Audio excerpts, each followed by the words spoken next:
Hello, everybody. Welcome back to the Yankee and the Brit. I'm Jay. He's Maddie. And today we're going to talk about the 49ers, the Dolphins, and the Eagles all making moves a month before the draft. All right, Maddie, I'm going to start this one out just by saying the 49ers moving up to number 3. From what I've been reading and hearing is they were making calls up and down the line. And I know there was some reports that said they stopped at 3 and didn't go any higher. No. I was reading from Mike Lombardi, I think it was Mike Tannenbaum, and I can't remember who the third one was. They all said they called New York, and New York just kind of was like, nope. So to me, it kind of tells me exactly what they're doing. And before we get into who the 49ers are going to draft, because I think that's going to take a minute, I just want to throw out. So the 49ers start out 12. They move up. They give up their 12th pick this year. They give up first round 22 and 23 and the third round compensatory pick that they got for Robert Saleh going to the Jets. So in reality, because you swap picks and you gave up a compensatory pick, you only gave up 2 first-round picks to go from 12 to 3. And they obviously have their eyes on a quarterback, is my guess, but we'll get to that. And if you're Miami, you're just fucking owning the draft. And I have to say this just before I let you go. If you take the Jeremy Tunsil trade and then the picks and then the trades, they got 4 first-round picks and a third for Jeremy Tunsil. They've been amazing. Honestly, the Dolphins have played their hand incredibly well. For a team that are rebuilding, they've played their hand awesomely well. And what's hilarious about this is I was having a day off social media yesterday, and I text Jay, I was setting up our mock draft, and I said, are we doing trades? Because there's no way that Miami are picking third. And then an hour later, Jay was like, and we said, yeah, we'll do trades. And then Jay messaged me an hour later just being like, San Francisco are now picking third because of this, and this. And I was like, whoa, that is an incredible move, you know? Great move from the 49ers, I personally think. Great move from the Dolphins because they bit their hands off, didn't they? They were like, yeah, we're out. This is perfect. It was because, okay, so what it says to me off the jump is nobody's touching Deshaun Watson right now till that plays itself out. Russell Wilson never gave a clearance for Miami. For what I heard and read was Miami put together a pretty good package for Russell Wilson, and they went to Russ and they didn't hear back yet. And so Miami just said, we're not doing it this year. And I know Seattle was a little hesitant. So it seems to me by getting back up into 6, you're going to get a great player, but you're setting yourself up to have extra draft picks moving forward in multiple years now. So if you build around Tua and he's not the guy, Seattle can get out of Russell's contract for minimal money after this year. If Russell's still unhappy, you could take a shot at him, or if the things work themselves out one way or another in Houston or whoever, or if you see a quarterback in the next draft or 2 you got your eyes on, you can move up. But if Tua is the guy, you're just stockpiled to make it even better. I never thought I would say this in my life. Miami is owning this. They're owning the offseason. And it started with the Jeremy Tunsil trade over a year ago. Yeah, they have got impressive in terms of their rebuild. And they're kind of showing the NFL, like, this is how you do a rebuild. And it's like showing the Jets, like, hey, guys, get yourself a good coach to start, build a culture, you know, and then go from there, then win games, and you've still got all these picks, and then trade perfectly to get your picks and if Tua is not so you can make all your moves. And if Tua is not the guy, you're still in position to find another guy before it costs you 5 years. Yeah, definitely. I'm looking at this now, and I'm like, Tua's the guy for this season. Absolutely. And you're going to find out. You're going to find out this year one way or another, because they've got weapons now. Will Fuller, they've got like pace off the top. They have weapons already. And by drafting back up into 6, which is, again, it's also those kind of trades that are good for both parties. Like, you know, when you look at trades and you think one team lost here, one team won, and you think the 49ers, if they really have their eye on a guy, that's a good trade for both teams, Miami and the 49ers. And then for the Eagles, it's a good, like a pretty sweet deal as well, because it means that if Jalen Hurts isn't the guy, then they have another pick for next year as well. But they have the opportunity to let Jalen Hurts be the guy. And if you hit on Tua or Hurts, now you're just stockpiling picks to get even better. So, like, yeah, I think it was good. And I don't think anybody will disagree that the Eagles need a wide receiver that can run. And you're in the perfect spot to pick a top wide receiver or a top guard they did a good job, because if you're not going quarterback, you're still going to get a top 10 talent at 12 because so many quarterbacks are going to go. The kind of guys that the Eagles need, they don't need to take at 12 as well is the other. That's the other part of it. So say, so Miami are going to take a weapon. They've got themselves in the perfect place. So 3 quarterbacks, and then this is how my mock draft looks in my head at the minute. So 3 quarterbacks and 2 offensive linemen, maybe 4 quarterbacks and 1 offensive lineman. But I think it would be amazing to see 4 quarterbacks in the first 4 picks, which leaves you there with all the wide receivers and Kyle Pitts on the board. And this is so they could take, if they decide, what do we need to fill out this on offense? Well, we need Devontae Smith or Jamar Chase. And Jamar Chase is the complete wide receiver. Like, Devontae Smith is a better route runner. He's going to have success in the NFL. People are saying he's too small. The guy's going to have success in the NFL because of the way that the league works. Like, they're too protected now.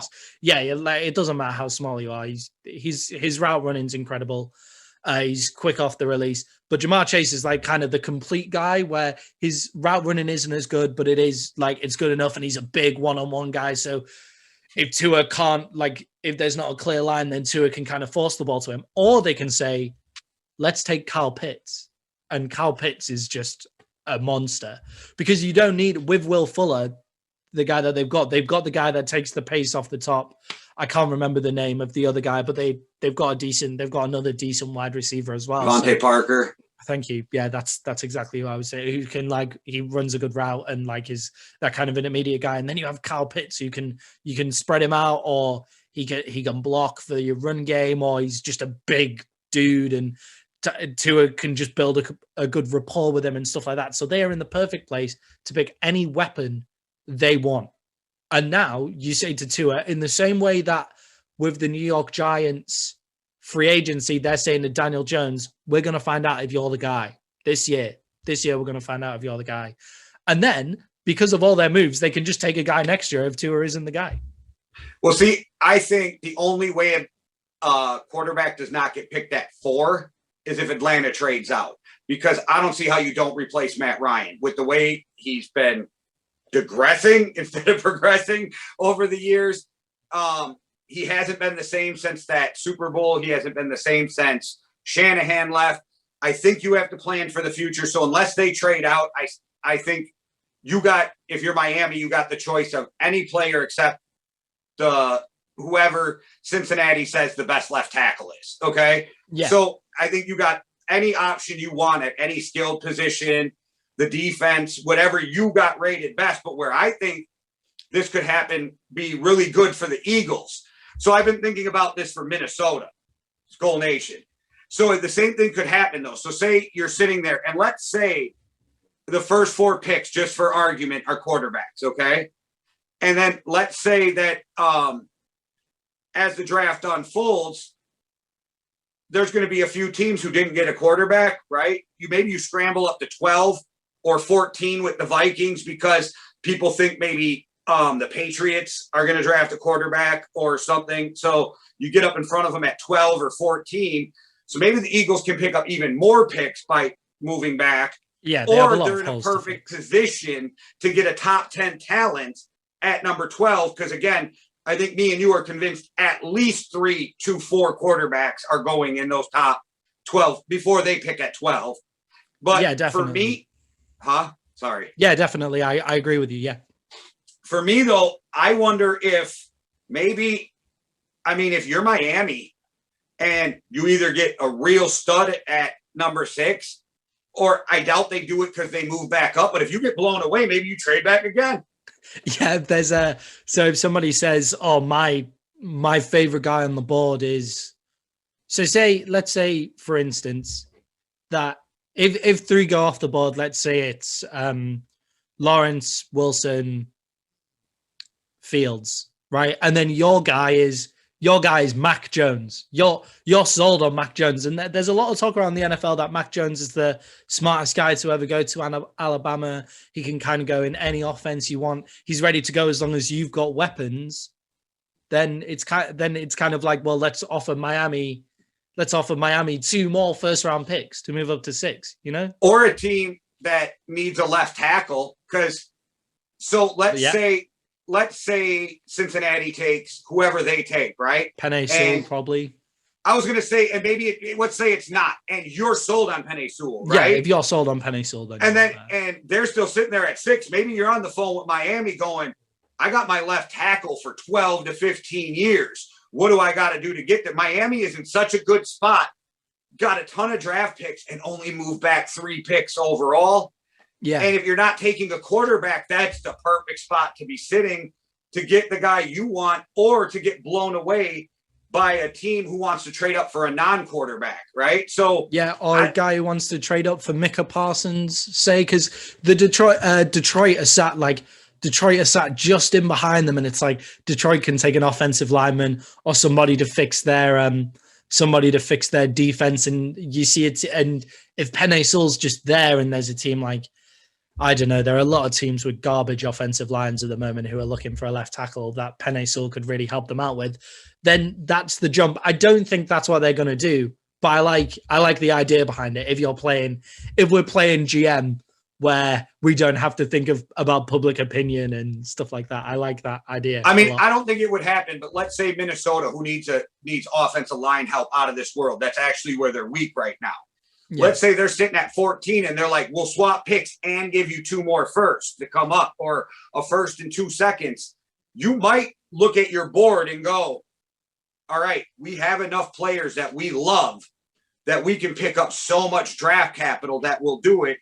But you might not. That's the point. Like maybe you're so in love with Kyle Pitts and you're like, I'm going to take him. But to have those options after trading back to 12 and back up, I just think it was so much fun to just turn on to play with ESPN last night and listen to Adam Schefter. And then I flipped over and watched NFL Live or All Access on NFL Network.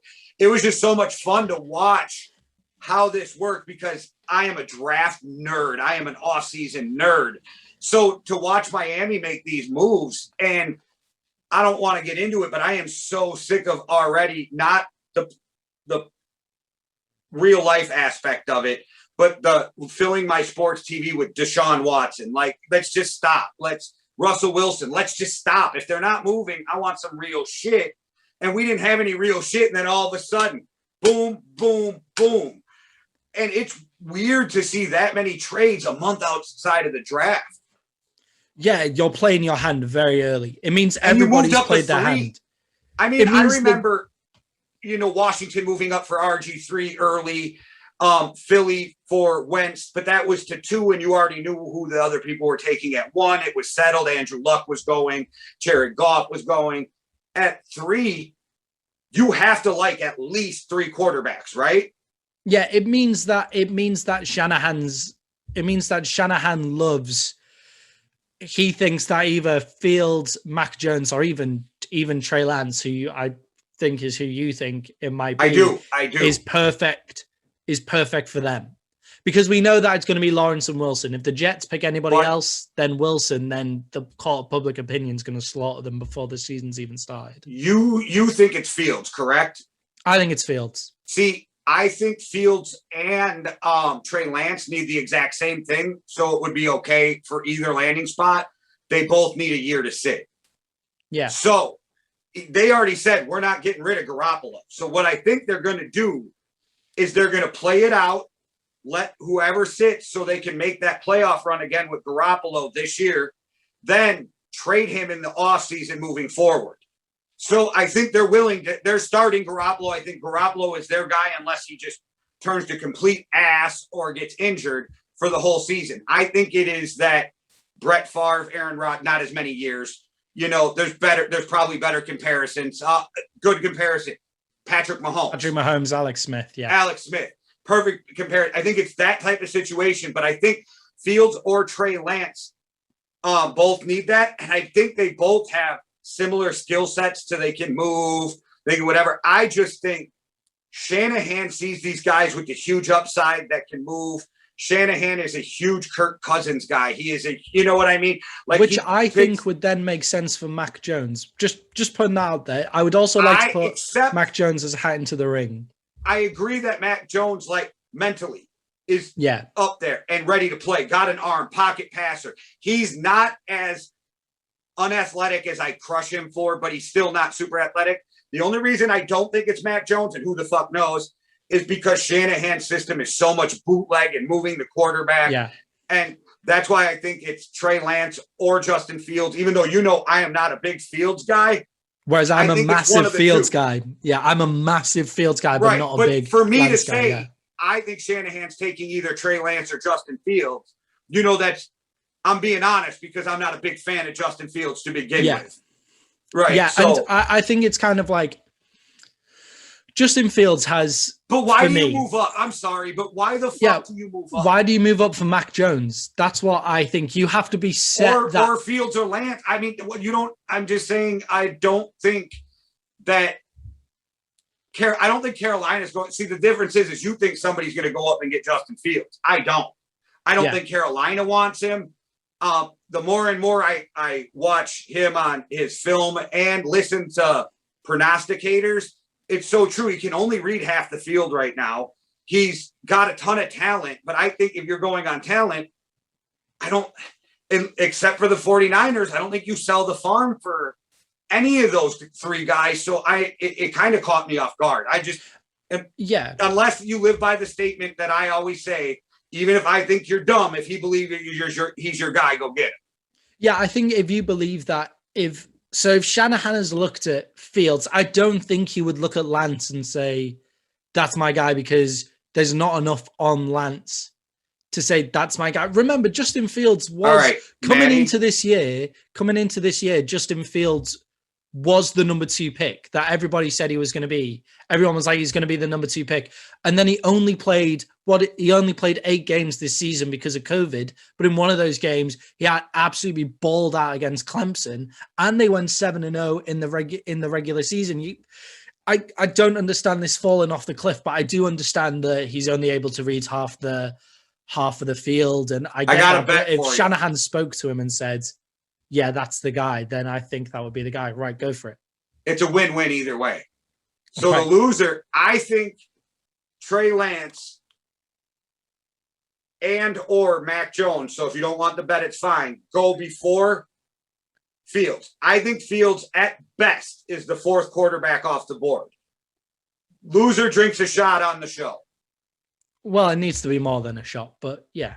Okay, but I'll take the bet, but we need to. I'm not a big drinker, so more than 2, my wife's going to be putting me to bed.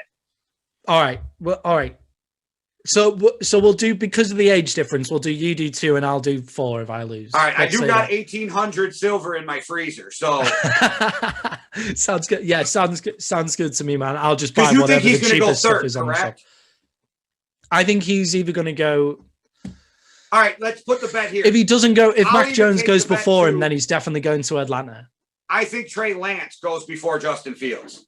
That's the bet. Right. I like that bet. That's a more fair bet, because I do think that Shanahan does like a smart guy. Everybody loves a smart guy at the quarterback. I think Mac Jones I'm not saying Fields isn't smart, and I'm not saying he can't run a full offense. I'm saying it's not what he ran, because that's not what Ohio State does. Ohio State simplifies it for the quarterback because that really works in the Big Ten and in college football. So it's not his fault. I'm just saying that I think Trey Lance played way more of a pro style, so you get a better idea. Yeah. But that's why we have the bet, and that's why the draft is so exciting. And because you never know, they're going to fuck around and take Kellen Moore at 3, blow everybody's mind. And I know, but I'm just saying that's how the draft works. You never know, right? So you do think he must be sold on one of those 3 guys if he feels like he has to move to 12, because it will be strange for if he's like, oh, they're all kind of similar, then he could have just stayed at 12. John Lynch didn't lie either. John Lynch was pretty clear that they're going for a quarterback, but they are not getting rid of Garoppolo. Garoppolo is starting. So he was pretty clear. That could be to get their trade capital up. But we have talked. I don't think they trade him this year. I think they they can still make a Super Bowl run with him. I think they could definitely make a Super Bowl run with Jimmy Garoppolo if he stays fit. I agree with you. I think he's a good quarterback. If he's a good enough quarterback to run that offense if he stays fit. So since we're talking about all the trades and all the stuff that's going on, so the Eagles move back to 12, get another first next year, so they're just going to get better. We both think the 49ers moved up to get a quarterback because it doesn't make any sense. They 100% moved up to get a quarterback. So then Miami just owned everything, but I guess I got written down here because of these moves and the calls that we believe were made that the Jets are going to go Wilson. 100%. So I got Sam Darnold ?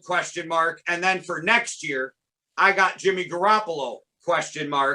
Whereas in my answer for Jimmy Garoppolo is the most obvious fucking answer out there. New England. The Patriots, unless Cam Newton absolutely balls out this season, which I think he potentially could, but yeah, Jimmy, then, unless Cam absolutely plays lights out, then it's going to be Jimmy Garoppolo. What a better fuck you to the NFL if you're Bill Belichick. Brady wins the Super Bowl. You bring Jimmy G back.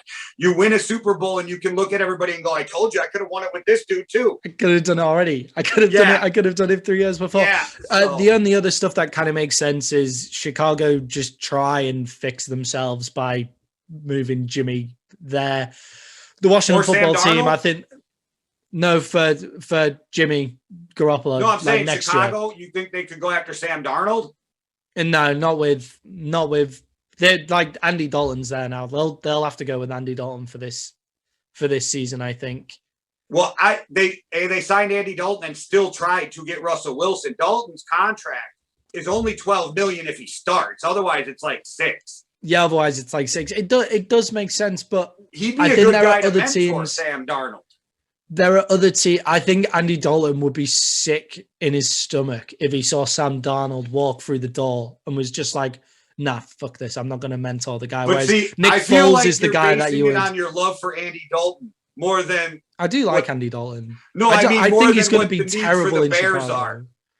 I think he's going to be terrible in Chicago, but I also think Sam Darnold will be terrible in Chicago. So where do you think Sam Darnold ends up if they draft Wilson?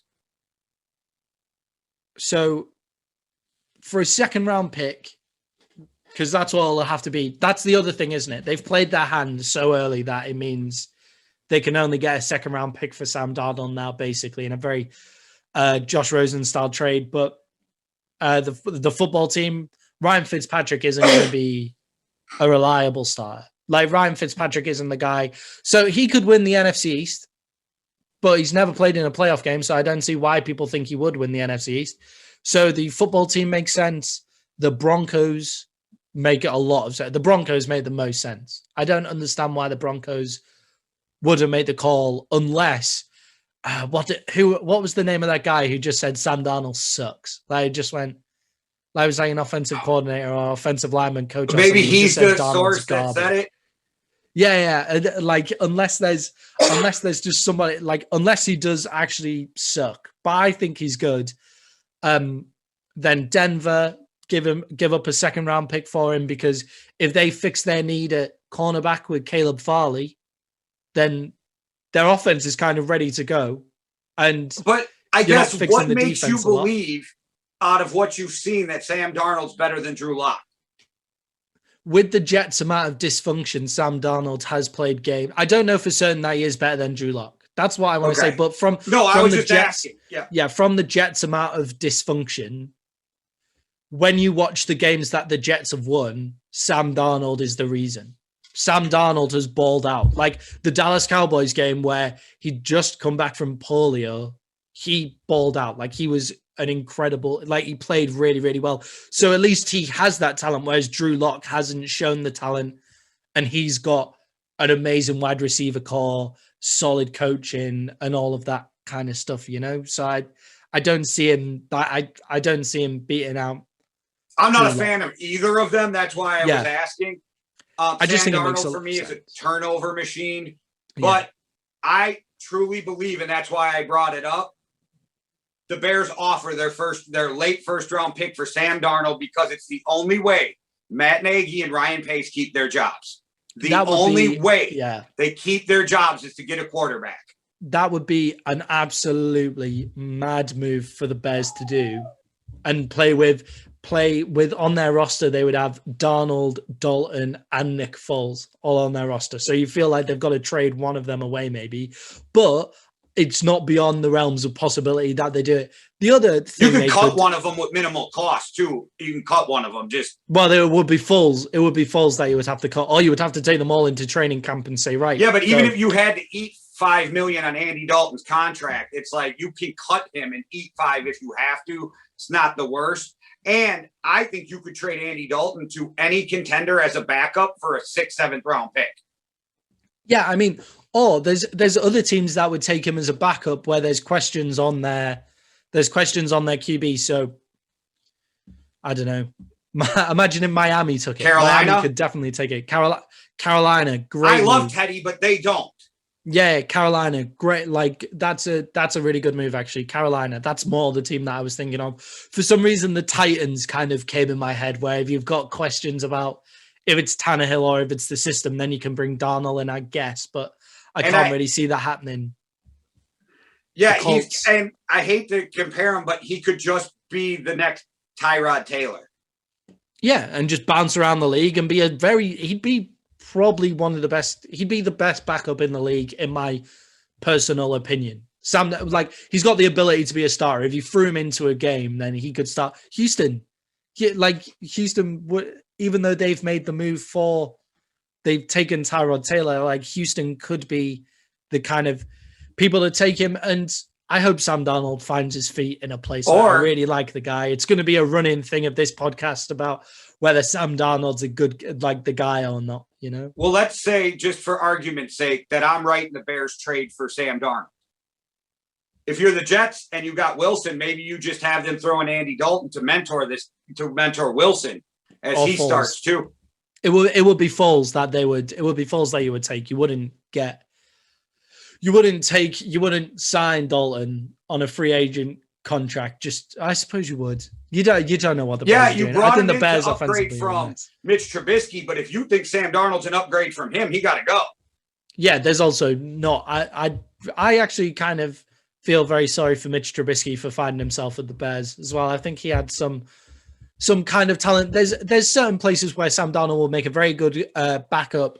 There's a few teams where you feel like he would walk into the team. I feel like he would walk into Denver and play really well. Panthers and play kind of all right.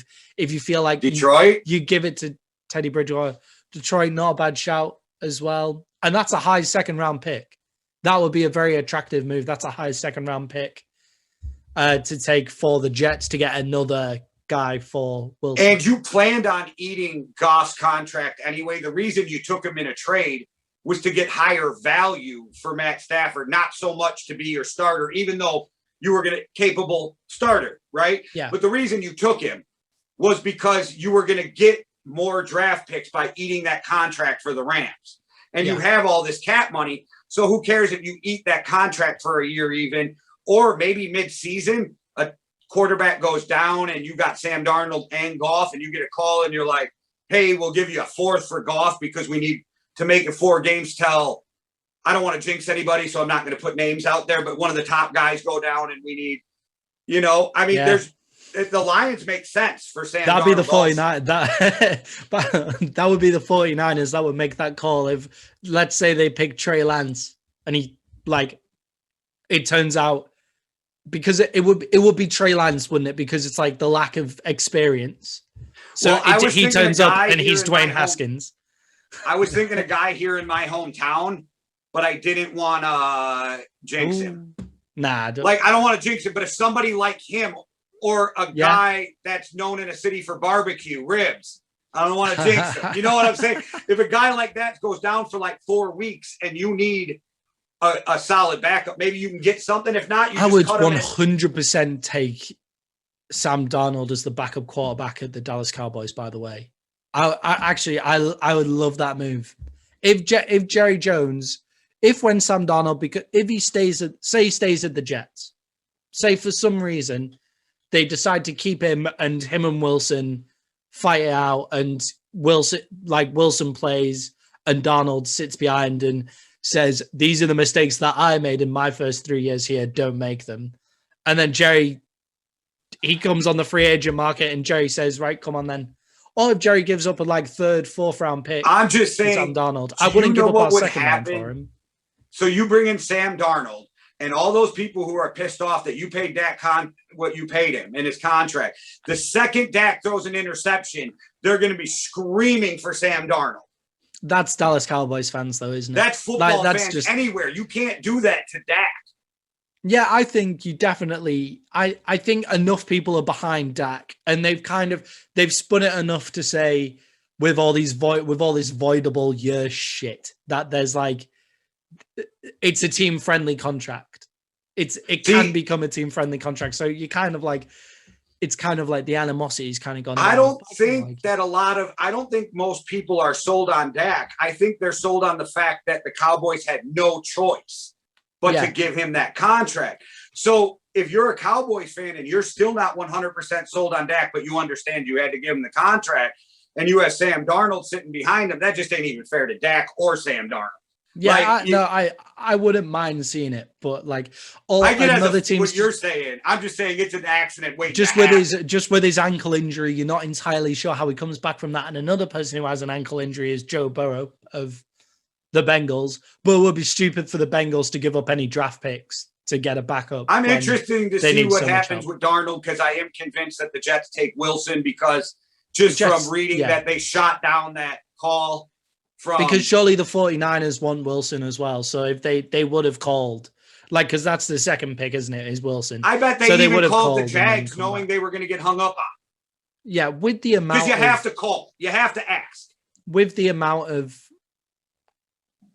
capital that the Jets could have got, you kind of sit there and think you've got so many holes in your team. You could just keep Sam Darnold and find out if it's his year, but also now you get the chance to reset the contract. You get the rookie deal back. And it makes, at the start of this offseason, I was like, no, move back. But now, because of the court of public opinion, because of you can now reset the rookie deal. And because I've just watched more of Zach Wilson and he's a good player, then you take Zach Wilson in that spot, don't you? So right. And I think for me, even beyond if you like Wilson or Darnold better or whatever, I think the reset helps the new head coach, Robert Saleh. I think it's his guy, his offense. Oh, I mean, he's a defensive guy, but you know what I mean? It's his team. He brings in the offense. He wants to run with Matt LaFleur's brother. Sorry, I forgot his first name. Yeah. It might be Mike. I don't remember, but so you're going to be running that Shanahan, Green Bay, Gary Kubiak style of West Coast offense. And maybe you just think that he's better suited or not, but the resetting of the contract, I think, is huge. Because now as a new coach, you're not worried about that moving forward. Yeah, and just does the GM with the Jets, does he want to go down with his own quarterback and his own coach, or does he want to rely on somebody else's quarterback with his coach? And it does make sense. I do feel sorry for Sam Darnold. I think he was unlucky to end up with the Jets. He could have ended up with so many other teams, and this could be a totally different conversation if he ends up with other teams. If he ends up with the Bills instead of Josh Allen, then this is for me, this could be a totally different conversation. But me and you have had this conversation before, but I truly believe that teams can ruin players. I think, I definitely. It's with the way that the draft is, which is also one of the least American things of all time, but you have it in all of your sports. You end up in it's all decided on where you end up. No football player, no soccer player has ended up ruining their career because of the team that they were with.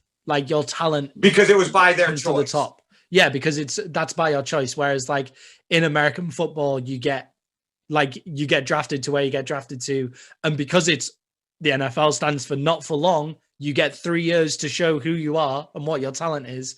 And it's with quarterbacks especially, isn't it? Because if you draft a quarterback, then you give them the 3 years. And if they're not the guy, they're not the guy. Whereas you see a guy like Tua and you think, everything's kind of set up for you, man. Like, go get it, But it's one of those positions, quarterback, kicker, punter, like there's only one. Yeah. But with you've got 6 wide receivers sometimes on a team. You have 3 to 4 running backs. You have 9 linemen. So if you're drafted at another position, you still have a chance of having a career longer than a quarterback, because unless you want to be a backup, there's only 32 jobs and you ain't going to play. Whereas if you're the 3rd or 4th receiver, you're still going to get 15 plays. Yeah. Well, the caveat to that is Joe Burrow this season, isn't it? Because everybody sold on Joe Burrow being the guy already, and he played 5 games. Reason he only played 5 games is because the Bengals killed him. Right, and there's very few quarterbacks, and he might be one of them, that can overcome a bad team. Now, I'm not saying he did. A Peyton Manning could have overcame a bad team. I believe at some point in his career, Patrick Mahomes would have. We already seen that Deshaun Watson did. Aaron Rodgers is one of those guys who may or may not have. He's so good, I have to believe he would have, but he sat 3 years. So we're Aaron not Rodgers sure. would have. Aaron Rodgers would have. I agree, Russell Wilson would have. Him sitting 3 years was so great for him. Yeah. But I'm just saying there's very few guys, but Joe Burrow might be a guy who can overcome a dysfunctional franchise. And we are going to see, because Cincinnati's dysfunctional. Yeah, we're going to find out what he can. We're going to really find out what he can do. So in summary, good moves by all 3 teams involved. So 49ers, good move. We've got to trust in Shanahan and believe that he's sold on the guy. And if you're sold on the guy and you can put the package together, and they've got a pretty stacked roster. When we were doing the offseason needs, it was like, as long as they bring some guys back and fix the secondary, then they'll be, and sort out the QB situation. It wasn't even like we were like, get rid of Jimmy Garoppolo, just sort it out. So if you think that you've got the guy, then you have the draft capital to go get him, you go get him. Miami bites anybody's hand off to move out of 3 with the deal that they've got. And by moving back up to 6, they can pick whatever weapon they want. But just for a quick game, who do you think Miami are going to pick at 6? Kyle Pitts. I agree. I love that guy. I absolutely love Kyle Pitts. But Chase is the best wide receiver in the draft. I think it's Kyle easier. Pitts is the best weapon. I think it's easier to find great receivers than great tight ends. And so, and we see what great tight ends do for a team, because both Super Bowl teams got Hall of Famers. Yeah, exactly. And then the Eagles moving out of 6 to 12 makes a lot of sense for them, just because they have so many holes that no star is going to fix them. And for what they need, this is something that we didn't actually get to talk about, but what the Eagles need isn't an absolute star wide receiver. They could just do with some wheels. And you can find that in the 2nd round with Marquise out of Houston. Like, he's just straight line wheels. Like, that guy's going to be 2nd, even 3rd round he can fall to. And you think, like, that would be a good guy. Bateman, there's a lot of talk about Bateman falling. There's always a top 10 guy who falls into the 20s. And you know what I mean? So at 12, there'll be somebody there. Nobody thought Justin Jefferson was going to be there for the Vikings last year. Nobody thought that the Packers were going to move up for Jordan Love. You know what I'm saying? So this became a thing where you don't know what's going to happen in the draft, and it makes it the best reality TV I can think of. Yeah, definitely, man. I'm excited about the draft. I'm going to start doing my mock draft tonight now that I've digested all the trades. And as they would say, mock draft 1.0. I don't even think we might go past 1.0, but we'll definitely do 1.0. We'll see what happens. We'll do 1 through 16 next week. And I've got our graphics designer Cynthia making a chart ready for our 1 through 16. We're going in on this mock draft. It's exciting stuff, guys. Thanks for checking us out. I think we did a pretty good job, Maddie. I think that it just makes everybody more excited for the draft. It made the off season more exciting. Well, it's funny, you take a day off social media and that's when it all pops and then it just blows up. Yeah. All right, guys, thanks for watching. One world, one love. Deuces. Cheerio.